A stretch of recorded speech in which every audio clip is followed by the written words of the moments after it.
Welcome to రాజనీతి.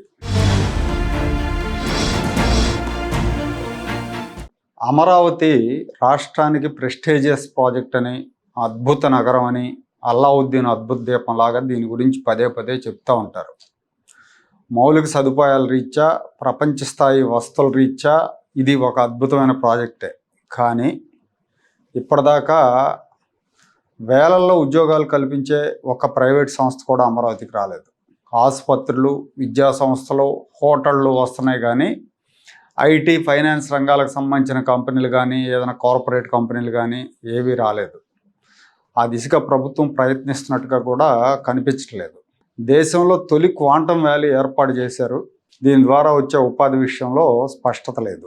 ఈ రాష్ట్రంలో మిగతా ప్రాంతాలకు పెట్టుబడులు తేవటంలో ప్రభుత్వ పెద్దలు సక్సెస్ అయ్యారు కానీ అమరావతిలో పెట్టుబడుల విషయంలో నిరుత్సాహకరమైన పనితీరు కనిపిస్తూ ఉంది. రాజధానిలో ఏర్పాటు చేయడానికి కమిట్ అయిన ప్రాజెక్టుల విషయంలో కూడా ఫాలోఅప్ సరిగా చేయట్లేదన్న విమర్శలు వస్తున్నాయి. సిఆర్డీఏ అధికారులు చొరవ చూపకపోవడం కూడా ఒక కారణం అనిపిస్తూ ఉంది. ఇంత ముఖ్యమైన ప్రాజెక్టు, డెడ్ లైన్ ఉన్న ప్రాజెక్టుని పర్యవేక్షిస్తున్న సిఆర్డీఏకి ఈ 2 ఏళ్లలో 3 కమిషనర్లు మారారు. మొదట కూటమి ప్రభుత్వం వచ్చిన వెంటనే బాగా వేగంగా పనిచేస్తాడు, ముక్కుసూటిగా వెళ్తాడన్న పేరున్న కాటమనేని భాస్కర్ని సిఆర్డీఏ కమిషనర్గా నియమించారు. ఆ తర్వాత కొంతకాలానికి ఆయన మార్చి కన్నబాబుని నియమించారు. కన్నబాబు హయాంలో అంతా సెట్ అయిపోయి గాడిలో పడుతుందన్న సమయంలో ఆయన మార్చేశారు. విద్యాశాఖ నుంచి విజయరామరాజుని తీసుకొచ్చి సిఆర్డీఏ కమిషనర్గా నియమించారు. ఒక్కొక్క కొత్త కమిషనర్ వచ్చినప్పుడల్లా రెడ్డొచ్చే మొదలాడమన్నట్టుగా పరిస్థితి తయారైందని అమరావతి రైతులు వాపోతున్నారు.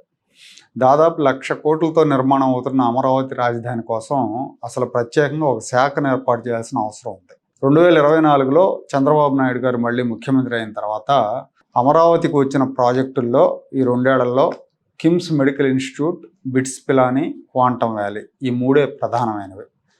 ఇక మిగతావన్నీ కూడా అంటే బసవతారకం క్యాన్సర్ హాస్పిటల్ ఇలాంటివన్నీ కూడా చెప్తారు. ఇవన్నీ కూడా 2015-2018 మధ్య కుదిరిన ఒప్పందాలు, కేటాయించిన భూములే.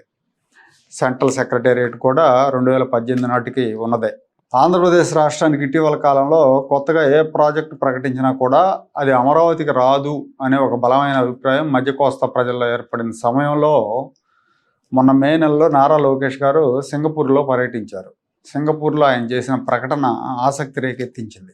సింగపూర్ పర్యటనలో అమరావతిలో పుంగోల్ తరహాలో ఒక టౌన్షిప్ ఏర్పాటు మీద చర్చలు జరిగాయని చెప్పారు. పుంగోల్ టౌన్షిప్ అంటే అందులోనే ఐటీ పార్కులు, ఫైనాన్షియల్ పార్కులు, విద్యా సంస్థలు, రిక్రియేషన్, రెసిడెన్షియల్, కమర్షియల్ కాంప్లెక్స్లు ఇవన్నీ ఉంటాయి. దాన్ని అమరావతిలో ప్లాన్ చేస్తున్నాం అన్నారు. కానీ ఇప్పుడు ఆ టౌన్షిప్ను కూడా విశాఖపట్నం లేదా తిరుపతి ప్రాంతాల్లో ఏర్పాటు చేయాలని ప్రభుత్వం నిర్ణయించినట్టుగా ఈనాడు పత్రికలోనే వార్త వచ్చింది మొన్న 2 రోజుల నాడు. అలాగే అమరావతిలో యూట్యూబ్ అకాడమీ స్థాపనకు గూగుల్ ముందుకొచ్చింది. 2025లో మణిపాల్ గ్రూప్తో కలిసి రాష్ట్ర ప్రభుత్వంతో ఒప్పందం కూడా కుదుర్చుకున్నారు. వాళ్ళు నెక్కల సమీపంలో 130 ఎకరాలు ఇచ్చేందుకు ప్రభుత్వం ముందుకొచ్చింది.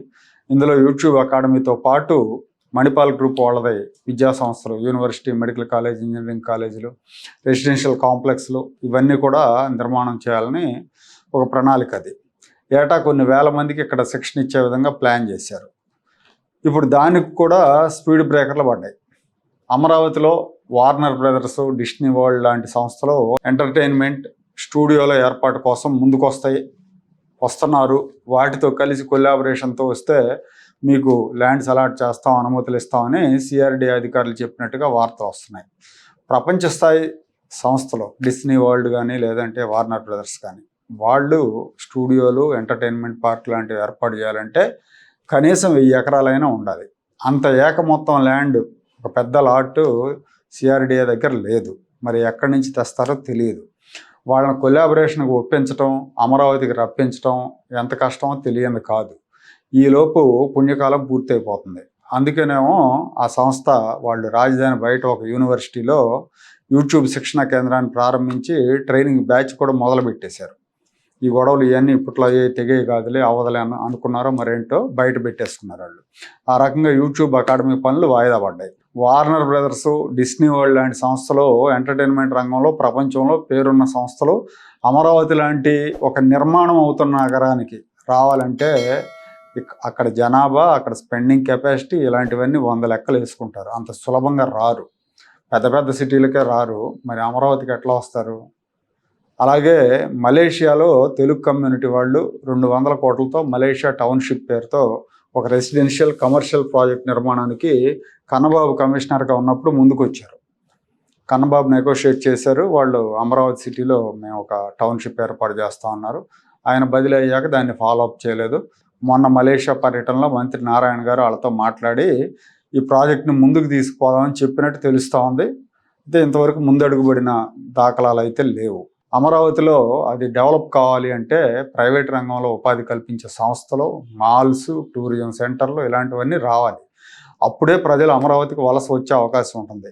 కేవలం ప్రభుత్వ కార్యాలయాలకు పరిమితం చేస్తే ఇప్పుడు నిర్మించబోయే హోటళ్ళు, ఆసుపత్రులు వీటన్నిటికి కూడా వర్కౌట్ అవ్వదు. ప్రజలు వస్తే వ్యాపారాలు వస్తాయి, భూములకు రేట్లు వస్తాయి, ప్రభుత్వానికి ఆదాయం వస్తుంది. అమరావతి రాష్ట్రానికి గ్రోత్ ఇంజిన్ అని పదే పదే చెప్పే కంటే 4 కంపెనీలు వచ్చేట్టు చూడాలి. మొన్న సజ్జల రామకృష్ణారెడ్డి గారు కూడా, ఆయన వైసీపీ నాయకుడు, ప్రెస్ మీట్ పెట్టి మరి మేము వైజాగ్ అంటే మీరంతా కూడా గొడవ చేశారు, ఇప్పుడు కూడా మీరు వైజాగ్నే ప్రమోట్ చేస్తున్నారుగా అన్నట్టు మాట్లాడారు. అమరావతిలో వస్తున్న సంస్థలు ఏమున్నాయి, అమరావతిలో ప్రభుత్వ కార్యాలయాలు మినహా ఏమున్నాయని సాక్షిలో ఆ పత్రిక పూర్వ ఎడిటర్ వర్దెల మురళి కూడా ఒక ఆర్టికల్ రాశారు. అంటే వాళ్ళు కూడా మేము చేసిన దాన్ని మీరు ఫాలో అవుతున్నారు అన్నట్టుగా వాళ్ళు మాట్లాడుతున్నారు. దానికి భిన్నంగా ఏం పోవట్లేదు అనేది చూస్తున్న వాళ్ళకి కూడా అర్థం అవుతా ఉంది. అలాగే ముఖ్యమంత్రి గారు ఈ విషయంలో రెండోసారి గెలిచిన తర్వాత అమరావతి విషయంలో పెద్దగా దృష్టి పెట్టడం లేదనేది కూడా అభిప్రాయం జనంలో ఉంది. ఇటీవల Amaravati growth corridor infra corporation AGICL MDగా శ్రీనివాస్ అనే ఆయన రెండోసారి రాజీనామా చేశారు. ఆయన్ని ఏరుకోరి తెచ్చుకున్నారు. CRDA అమరావతి డెవలప్మెంట్ కార్పొరేషన్ పరిధిలో ఉండే నిర్మాణ పనులని ఈ AGICL పర్యవేక్షించేలాగా ఆయనకు బాధ్యతలు అప్పచెప్పారు దానికి MDగా. ఆయన రాగానే పనుల్లో వేగం పెంచే ప్రయత్నం చేశారు. కానీ ఆయనకు మున్సిపల్ శాఖ నుంచి సహకారం లేదు, డిజిటల్కి ఇవ్వలేదు. ఆయనకి వరుసగా అవమానాలు ఎదురవడంతో ఆయన రాజీనామా చేశారు. ముఖ్యమంత్రి గారు పిలిచి మాట్లాడి లేదు ఉండాలి అంటే ఉపసంహరించుకున్నారు. ఉపసంహరించుకున్నాక కూడా పరిస్థితులు ఏం మారలేదు. CRDA అధికారులు, మున్సిపల్ అడ్మినిస్ట్రేషన్ అధికారుల తీరు మారలేదని ఆయన అమరావతికి దండం పెట్టేసి వెళ్ళిపోయారు. ఈ శ్రీనివాస్ ఆయనేమి ఆషామాషి సాధారణమైన సాదాసీదా అధికారి కాదు. దేశంలో అతిపెద్ద అర్బన్ డెవలప్మెంట్ అథారిటీ అయిన MMRDA ముంబై మెట్రోపాలిటన్ రీజియన్ అథారిటీకి ఆయన కమిషనర్కి పనిచేశాడు. అటల్ సేతు ప్రాజెక్టు, ముంబై మెట్రో లాంటి ప్రతిష్టాత్మక ప్రాజెక్టులన్నీ కూడా ఆయన పర్యవేక్షణలోనే జరిగినాయి. రిటైర్ అయ్యాక సొంత రాష్ట్రంలో సొంత రాష్ట్ర రాజధానికి సేవ చేయాలని ఆసక్తితో వచ్చారు. కానీ ఇక్కడికి వచ్చాక ఆసక్తి చచ్చిపోయి ఆయన రాజీనామా చేసి వెళ్ళిపోయారు.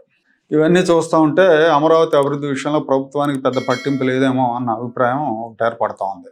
పైగా అమరావతికి మెడ మీద జగన్మోహన్ రెడ్డి అనే ఒక కత్తి వేలాడుతున్నప్పుడు పనుల వేగం విషయంలో, ప్రైవేటు ప్రాజెక్టులు తీసుకొచ్చే విషయంలో శ్రద్ధ చూపించాల్సిన అవసరం ఉంది.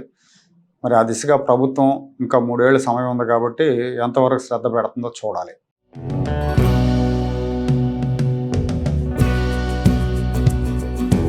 Like, share and subscribe to Rajaniti channel.